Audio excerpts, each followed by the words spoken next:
Welcome to the Screenplay Lab. I am your host, Jeff Barker. I am a screenwriter, and this is a podcast where we study and appreciate the standalone beauty of the screenplay as an independent literary piece, not just a blueprint for the film. We take one screenplay, we break it down, we deconstruct it, we find out what's unique about it, what we love about it, and most of all, what we can learn from it. And this week, our screenplay is Us by Jordan Peele. This is a 2019 social supernatural horror that is also a thriller with deep psychological themes. It's social because of its powerful commentary on class and societal divisions. It's supernatural because of the origin story of the antagonist. Its intense, suspenseful plot races forward through constant danger, making it a thriller. And it's psychological because it deals with our deep psychological fears about the darker side of ourselves, the good and the bad, the yin and the yang.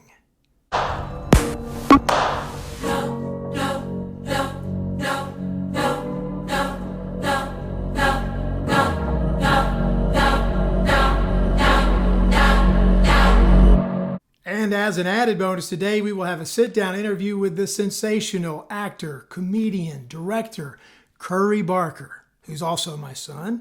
We're going to talk about Jordan Peele and how much he has meant to his life and his career. That's coming up in a little bit. So let's talk about Jordan Peele. He's a modern-day icon in the horror and comedy communities.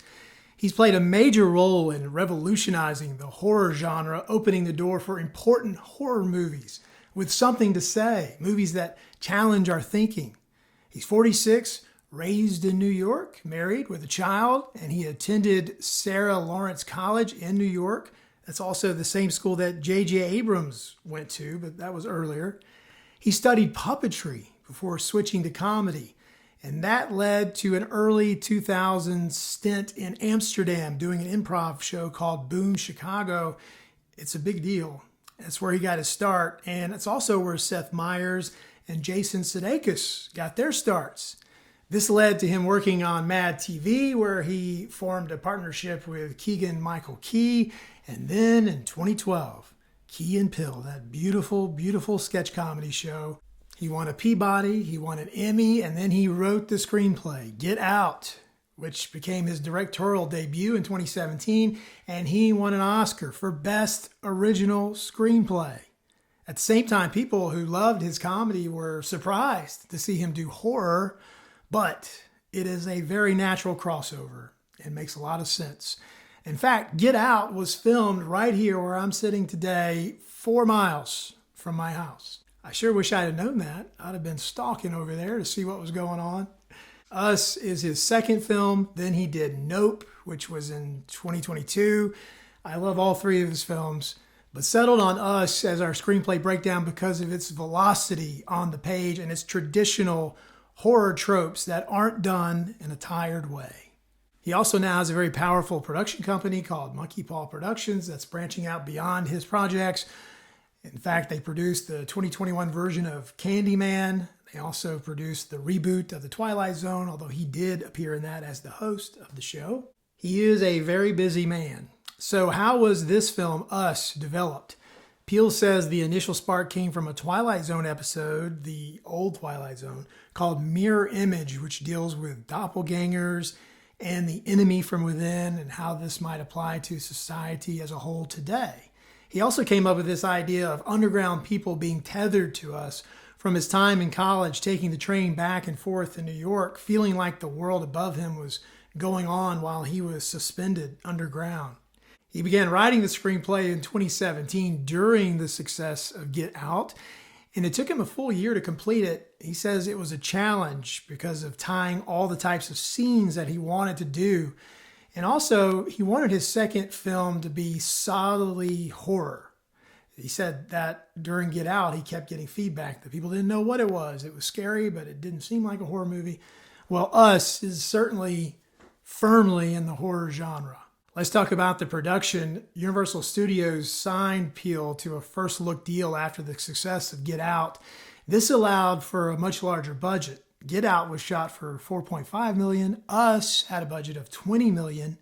Shot over 33 days in 2018 in Southern California. Some of it at the Santa Cruz Boardwalk, most of it in Pasadena in the neighborhoods. Since this is a studio movie, there are really only two production companies involved. Jordan Peele's Monkey Paw Productions, of course, and Perfect World Pictures, which is the Asian motion picture finance company that's tied to Universal through a long-term partnership. And then Universal Pictures was the distributor. So this was indeed a studio film, and it made $71 million in North America over the first weekend and has gone on to make over $255 million and counting, further solidifying Jordan Peele as a golden ticket. Here is the official logline of Us. A family's serene beach vacation turns to chaos when their doppelgangers appear and begin to terrorize them. And here's mine. During a peaceful beach vacation, a family faces their darkest fears as sinister doppelgangers emerge, forcing them into a terrifying battle against themselves. A crisp 93 pages, 204 scenes. Runtime of the film is 1 hour and 56 minutes, which is 1 minute and 15 seconds per page, 2.2 scenes per page. And here we go with formatting, mechanics, and style. This is the technical aspect of the screenplay and how the screenwriter teaches us to read their individual screenplay. And this is where we can see a lot of differences as we go through these screenplays. And there are some unique things here, including the slug lines. The scene headings here contain periods rather than the more traditional dashes, but he's consistent, does it throughout. Also, he opts for the double line before each scene, give a little more space. He doesn't bold or underline the scene headings in any way. He only uses day and night, doesn't use tags like continuous, later, moments later, morning, dawn, dusk, just day, night, which that probably helped him as a director.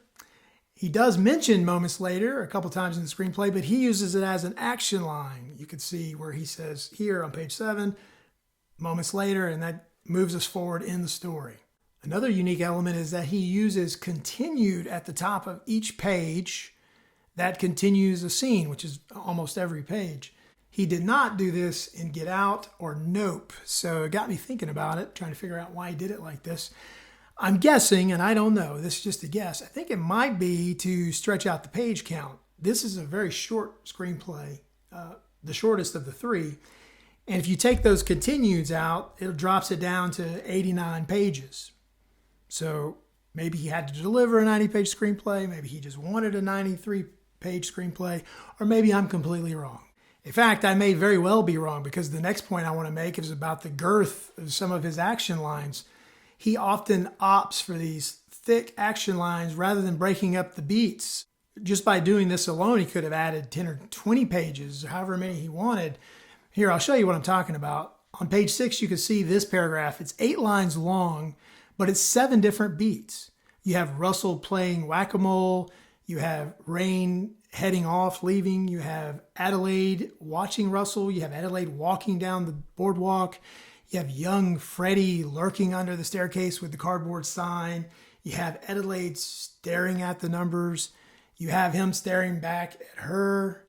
So all of these could have been different paragraphs because they are, in fact, different beats. He puts them into one big paragraph. In fact, there are a lot of really big paragraphs in his screenplay. You can see here on page 25, this one has 9 lines. And then check this out on page 49, Red's monologue. Red is the doppelganger for Adelaide, the main character. And look at this, 36 lines long, this monologue. This is when she speaks for the first time, finding her voice. The screenplay says it's like she's never spoken before. It's pretty awesome. A time.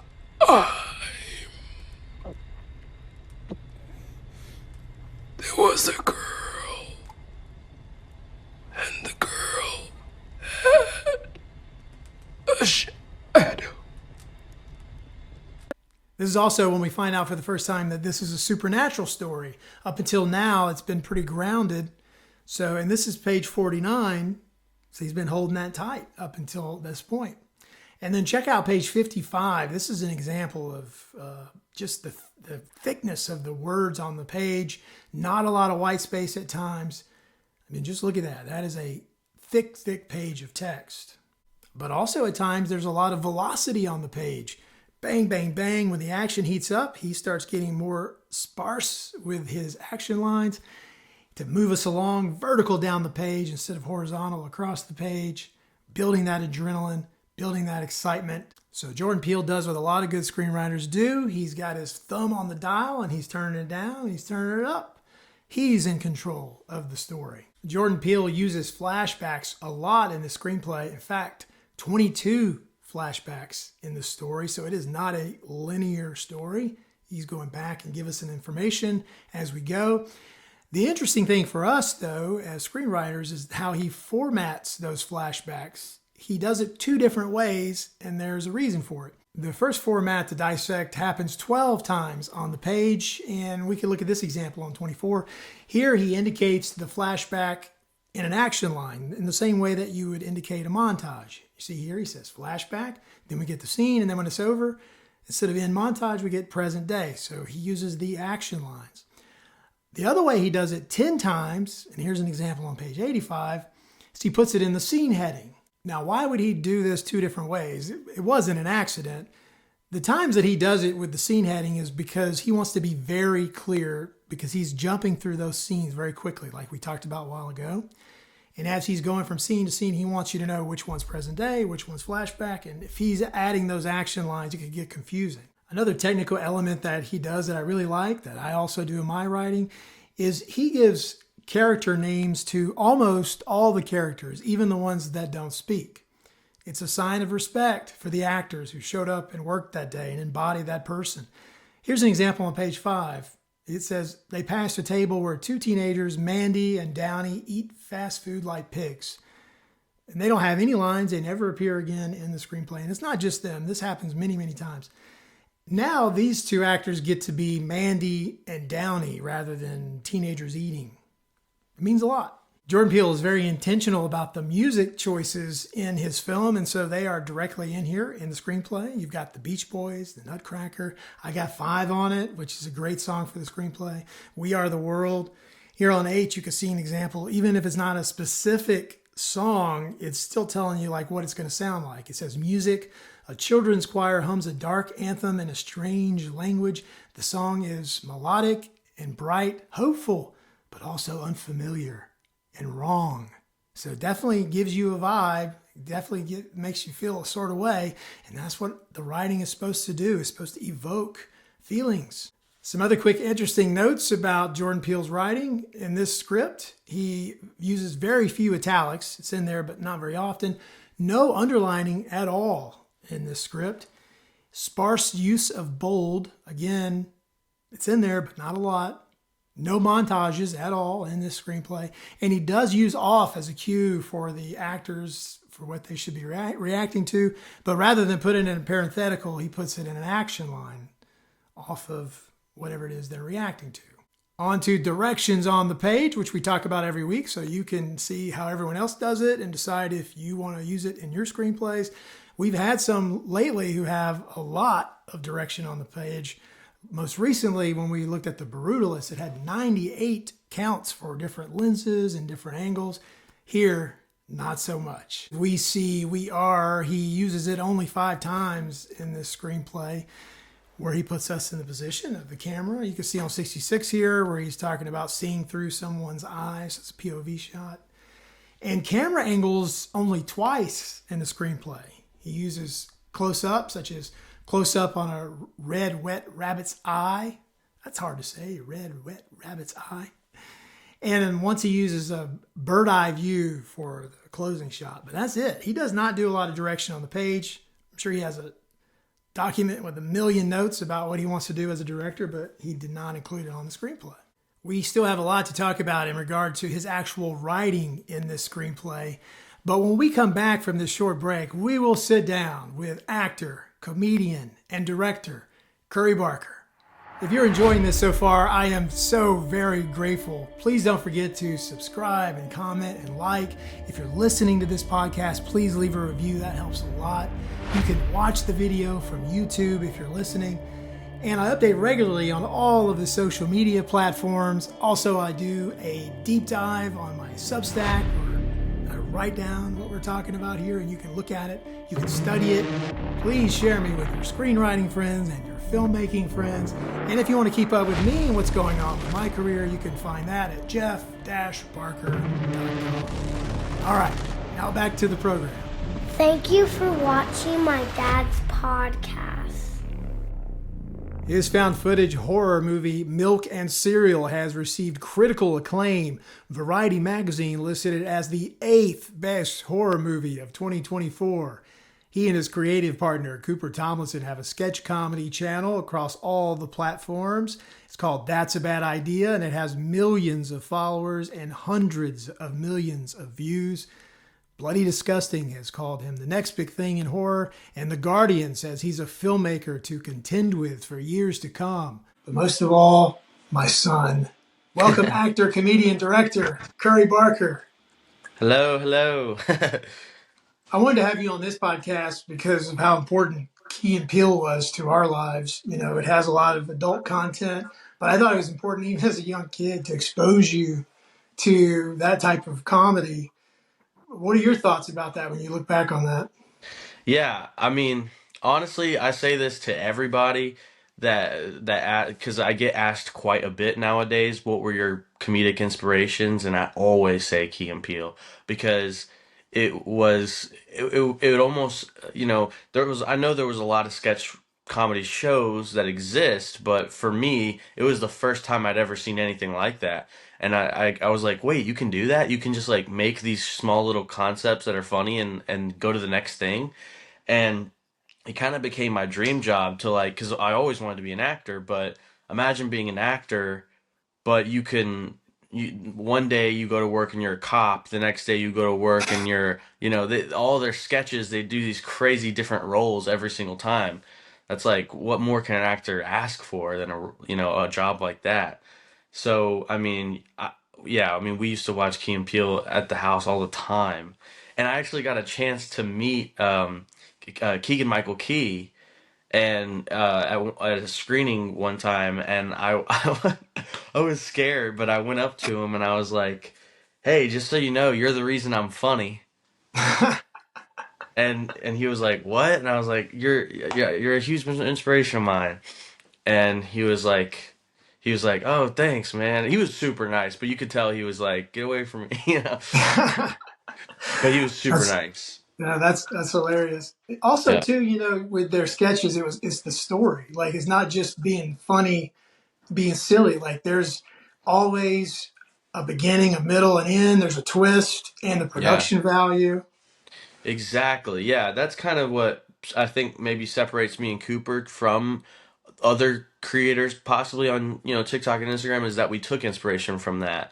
We took inspiration from that. We didn't want to just shoot it on our phones like a lot of people do. We wanted to like make it look like a Key and Peele sketch, make it look like, a higher quality, maybe short film that's just like 1 minute long. And we Mhm. always try to incorporate some sort of twist. I mean, we're posting twice a week, so it's hard to like always have the greatest twist ever. But like, it'd be nice to maybe only post once a month where we could really make each skit just the absolute best.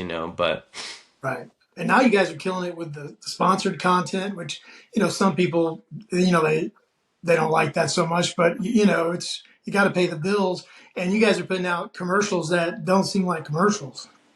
yeah, like people that complain about it, I'm like, dude, like how do you expect us to keep making this stuff content for you each week, if you're not gonna let us get our bread from it? Yeah, It's like, come right. on, dude. Well, today I'm covering Us, and I know that's a film that you've seen several times, and I asked you to watch it again just so it'd be fresh in your mind.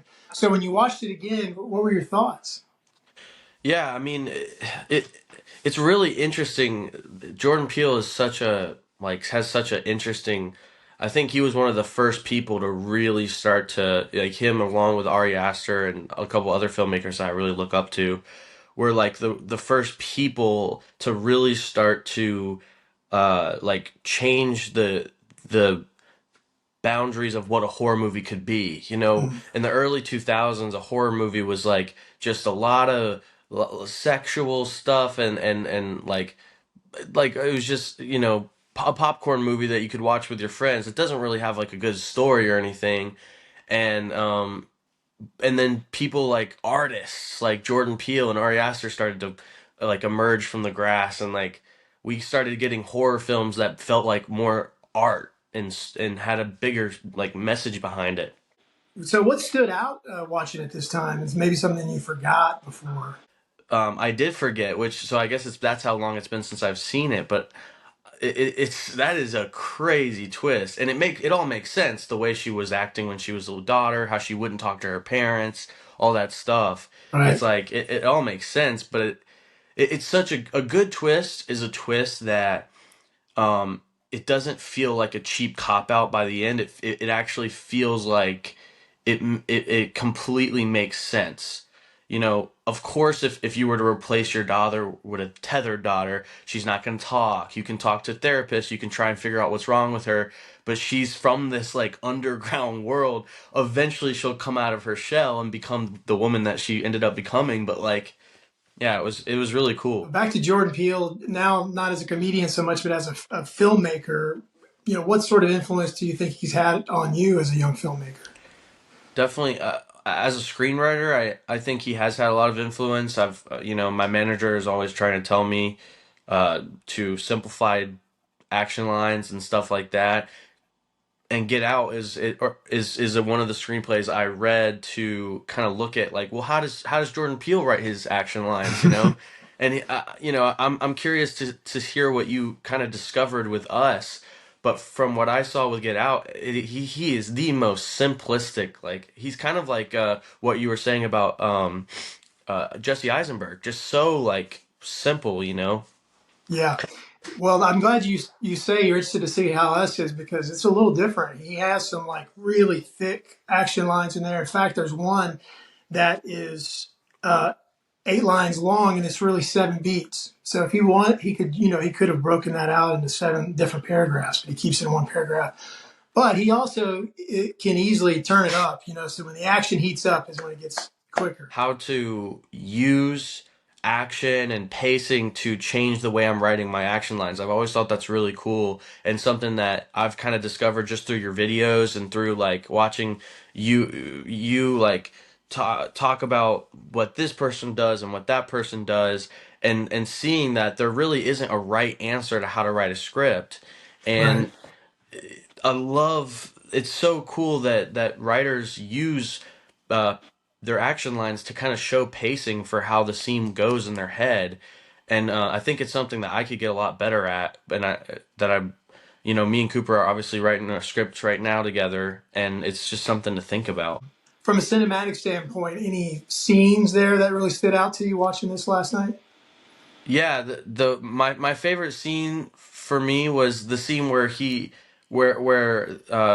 the what do they call it? The tethered go to Elizabeth Moss character's family's house, and they're just having a great time on vacation, and then they all die in crazy ways, and that was kind of when I was like, oh crap, there's like it was when he introduces like a big level of danger in the movie because you're actually seeing examples of like people being hurt by these Mhm. things, you know. Yeah, that it doesn't just apply to the Wilsons. Like, oh, this is a bigger thing that's going on.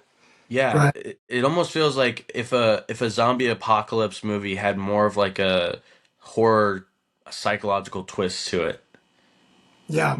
Makes me wonder what his next film's going to be. Another thing about that scene is in the screenplay, the house, the setting is described exactly like it is in the film, with the mezzanine going around the top and the lighting and the furniture. And so it makes me wonder, did did he write that and then they went out and scouted and found the exact place that looked like what he wrote, or did he rewrite it once they found the place that they actually liked? What do you think's most likely as a He filmmaker? could have built this. He could have built it from Yeah, the ground up. for $20 million, they may have just built the house. You're right. Well, I mean, like in Hereditary, like that movie was like 15 or 10 million if I'm not mistaken, and that whole house is a soundstage. So that it's not out of the question at all that he could have completely. I used to work on This Is Us, and as you know, and I would just watch them. I would go to work and I would be like, this house wasn't there yesterday. What the heck? Like they just build stuff. It's crazy. But at the Right. same time, I could totally see a situation where he found the perfect house and was like, okay, now I got to kind of like make it fit, you know? Right. That makes a lot of So, sense. I didn't even think of that. I mean, that is the most likely yeah, scenario. yeah, I was just thinking about my most recent experience with you going around and scouting and seeing the different locations. And 100%. Well, but that was for your budget wasn't nobody. quite 20 million, not Yeah, yet. yeah, yeah. Well, it was a thrill of a lifetime to be on set for your most recent movie, which is now in post production. I know you can't tell us much about it, but what can you say? Yeah, we haven't announced it yet, so it's not on IMDb. It's not really, there's you've read the script, you know everything about it. But it's in post production right now. It's we I've already handed off a complete cut to our financiers. The movie's called Obsession. It's I'm very very excited about it. I haven't even released a log line to anybody, Yeah. so nobody even knows. But I'm always just I always just want to beat myself. If it's better than Milk and Cereal, if it's better than my last project, then I'll be happy with that. All right, Curry. Well, thanks for coming on with me. I thought this would be a great one since how important Jordan Peele has been in our lives. And I'm so proud of you and I love you. And we got to do it again. Yeah, 100%. Let's do it again. All right. Talk to you soon. All right, love you too, Dad. Time to get to the writing, and it starts with a declarative statement. Rather than describing the scene and what's going on and what it looks like and feels like, he gives us information that we're going to need to understand this screenplay. It says there are thousands of miles of tunnels beneath the continental United States, and he goes on to describe that. And then he transitions into giving us instructions about this Hands Across America video, and he even tells us to go to YouTube and watch it. He says, go to YouTube, search Hands Across America MTV, and you will see the following. But he's not leaving it up to us to go to YouTube. He's also describing it scene by scene, what it looks like on the video. This goes on and on for 3 pages before we actually get into any story. If it's in a Jordan Peele screenplay, it's there for a reason. He sets everything up, and he makes it a point that if something's going to happen or be significant, we're going to see it previously. This happens over and over and over again. You have Jason's mask that shows up early in the screenplay. It's significant later. Jason snapping shows up. It's significant later. Zora's ability to run becomes an important element of the story later. Zora being dead set on wanting to drive the car is a big part of the story. Shows up again later. Rock, paper, scissors, the hall closet, the basement. In fact, all of the rooms, they all show up. Even things like the spider crawling on the toy spider. You may see that and think, oh, that's creepy. Or you may see it and read it and think, okay, that's significant. I don't know what it means, but it's significant. But it turns out to be very significant, playing into the song, the Itsy Bitsy Spider, and also the people underground trying to come up from the water spout. So again, he doesn't just leave things to happen. He shows us ahead of time so that we're prepared, so we've been there before. At times, Jordan Peele writes with tremendous velocity, taking us through the scenes. Bang, bang, bang. We talked about this earlier from a mechanical standpoint, but it's worth noting from a writing standpoint as well. Look at page 18 here. There are 9 scenes on this one page, progressing us through the story, developing the character, moving us along. You have Adelaide in the basement having a flashback. Then we quickly go to Zora in her bedroom, then back to Adelaide in the basement. Then Jason in the hallway. Then Jason's inside the closet. Then Zora's in the hallway. Then back to the closet with Jason. Then back to the basement with Adelaide. Then back to Zora's bedroom. So bang, bang, bang, taking us through the story progression at breakneck speed. One of Jordan Peele's thumbprints is how he ties 2 complete sentences together. Often in screenwriting, you'll see ... or you'll see dashes. He likes the old literary device, the old semicolon, and he uses it a lot in the screenplay. He even uses it in dialogue, which you don't see very often. But hey, it's unique to him in the fact that that's his thumbprint, one of these things that if you see on a page, you might know, okay, that's a Jordan Peele thing. Another one is the use of adverbs. He really uses adverbs a lot. And sometimes screenwriters do everything they can to avoid adverbs, try to take them all out of the screenplay or only leave the ones that they absolutely cannot cut. He has adverbs in this screenplay 164 times in the action lines, not even counting the dialogue, which is where you would normally see them. For example, here on 53, 54, you see it says she slowly walks and then she slowly pushes to the table. Slowly is used 18 times by itself. Another one that's used frequently is suddenly, 11 times. So when it comes to pacing, he likes to go to his adverbs. Also, there's no confusion about the race of the characters in the screenplay. He puts it out there. Like on page 25, he describes these 4 characters as Caucasian, each one of them individually, not just as a whole. Also on page 9, when we meet our main family, the 4 characters, each one is described as African American. And this is important to this story and to Jordan Peele. When this film came out 6 years ago, it was praised for having an all African American cast and not be a film that's about race. I remember thinking that myself. And some would say we've come a long way in the last 6 years. Others would say we have a long, long way to go. And the truth is both. I believe we have come a long way and we still have a long way to go. But I also think this film may have had something to do with it because you're starting to see more and more characters portraying what Jordan Peele wants to portray. He wants to tell the story and demonstrate the authentic representation of the Black experience without the stereotypes. And this is particularly important in horror, where lazy stereotypes have been employed for years and years, but you're starting to see less and less of that today. And isn't that a good thing? There's a strong sense of place in this screenplay. He does a tremendous job of helping us picture the set pieces and how they feel and how they look. And in fact, when we get to the Wilson Bay house, he uses 8 different rooms and puts us in those rooms so that we can get the feel and the vibe of it. And the reason he does that is so when something important happens in that room later, we know exactly where we are. We know the vibe of the room. We've been there before. Here's an example on page 1819 where we learn about Zora's bedroom. It says, Adelaide passes the open door to Zora's room. She's pissed. Zora's laying on the bed with headphones on. She turns as her mother passes by. So gives us an idea of, I can picture it and I can get the feel of it, which is the most important thing because our writing should elicit feelings.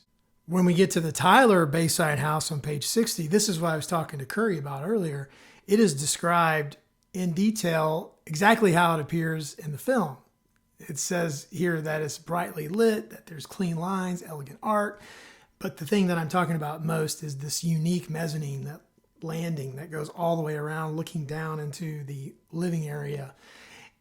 I was trying to figure out if he rewrote that to the house that they scouted out and selected for the film, or if they worked so hard to find a place.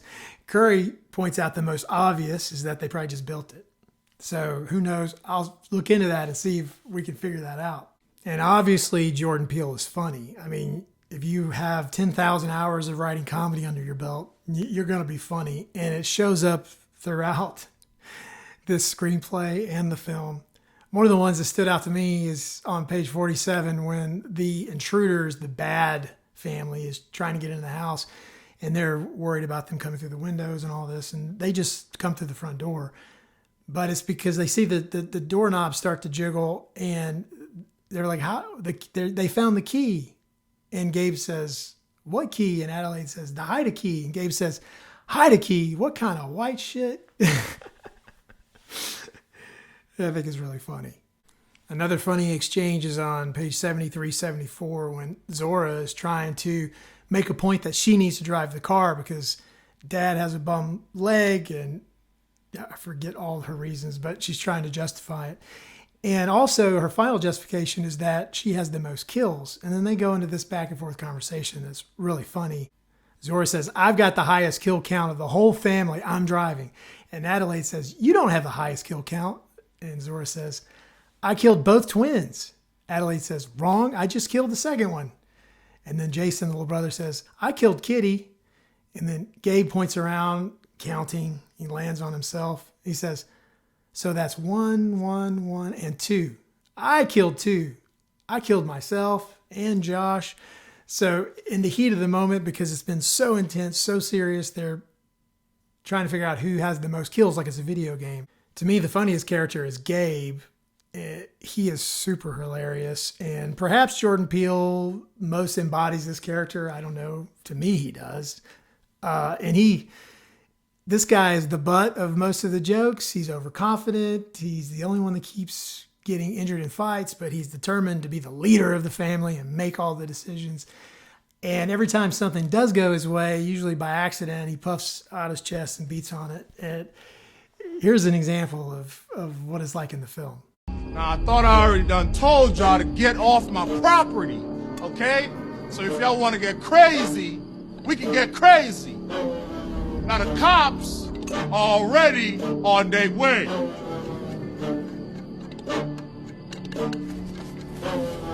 Hey, hey, hey, hey, hey!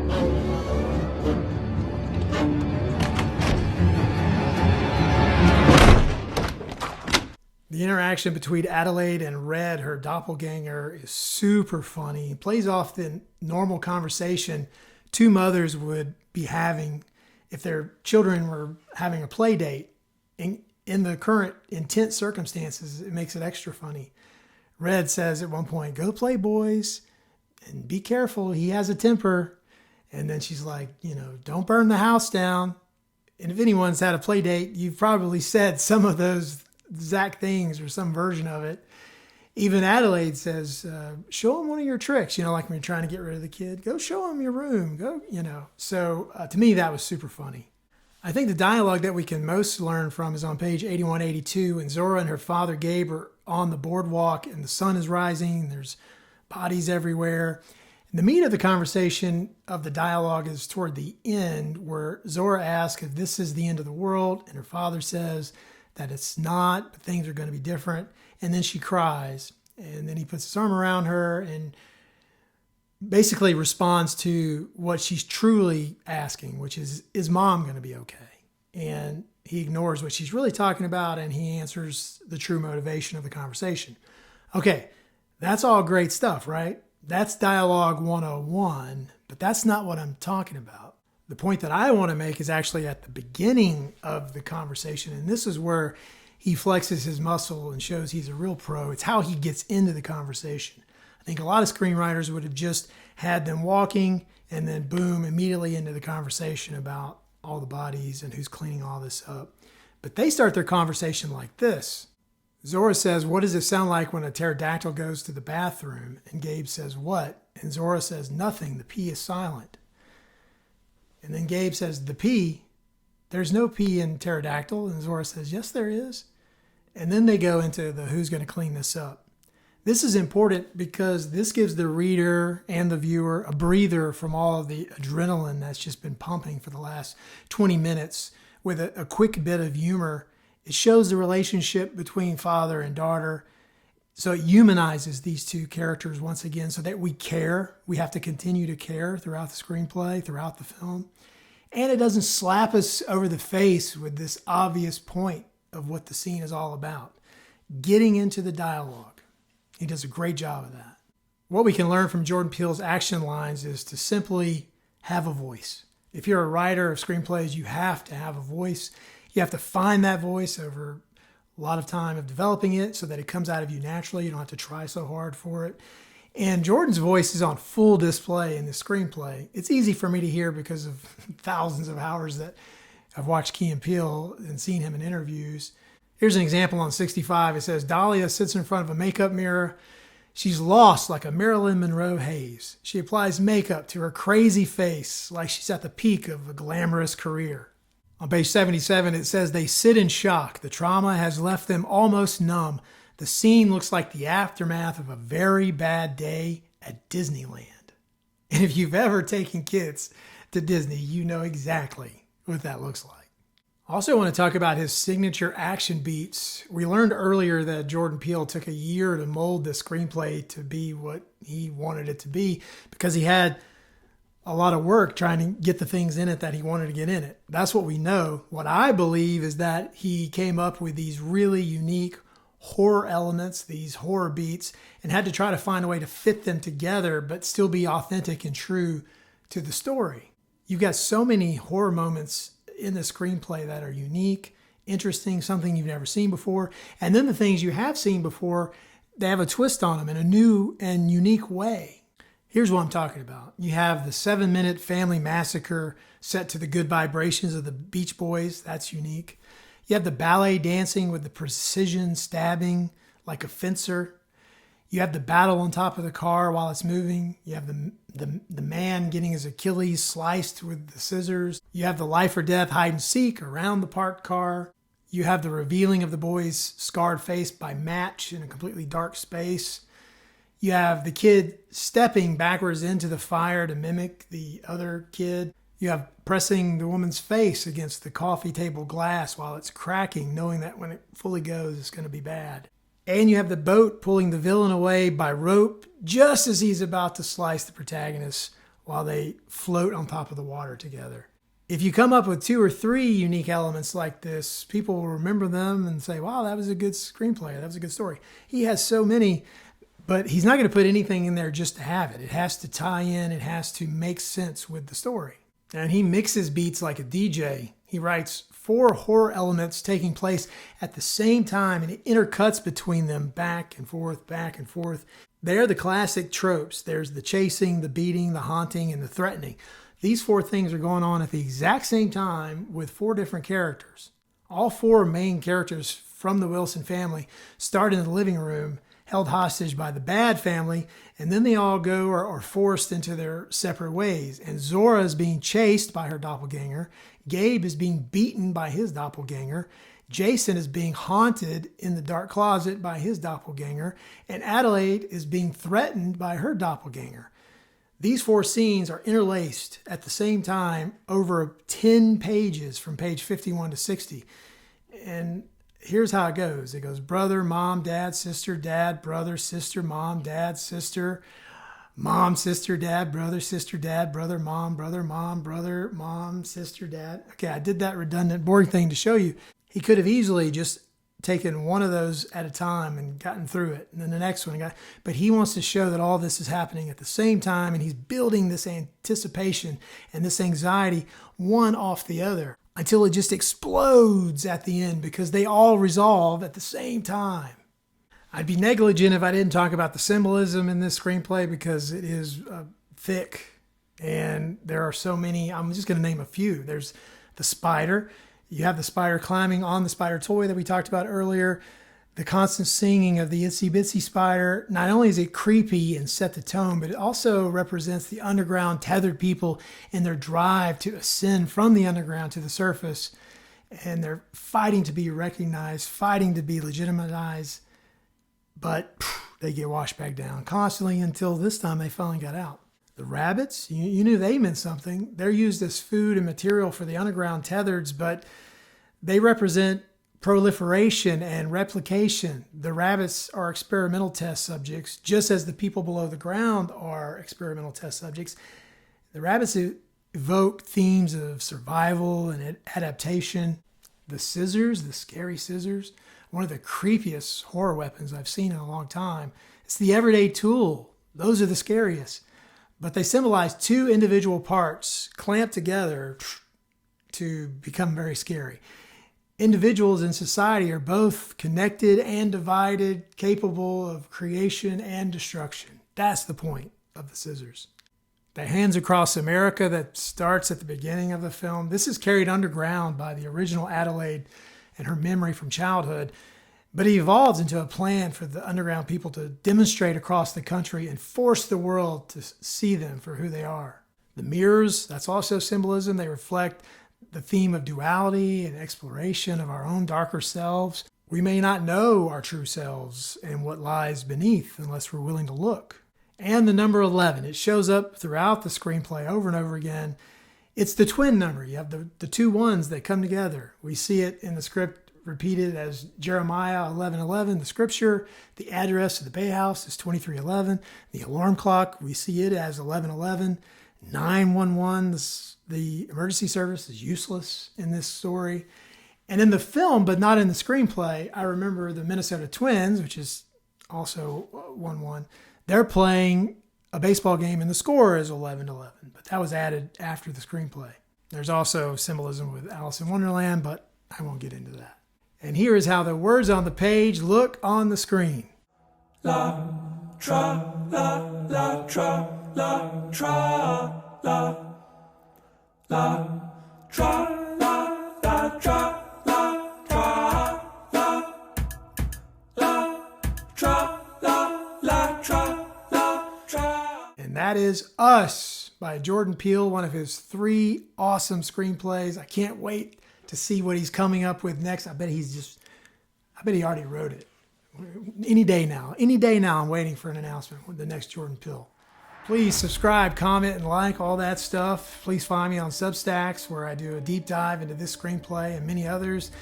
Also, you can find out what's going on with me and my career at jeff-barker.com. I'm on all the socials. Please follow me there. If you're watching on YouTube, you can listen on the go wherever you get your audio podcasts. And please share me with your filmmaking friends and your screenwriting friends and your friends. That's it for this week's episode of the Screenplay Lab. Thanks for being with me. I'll see you next time.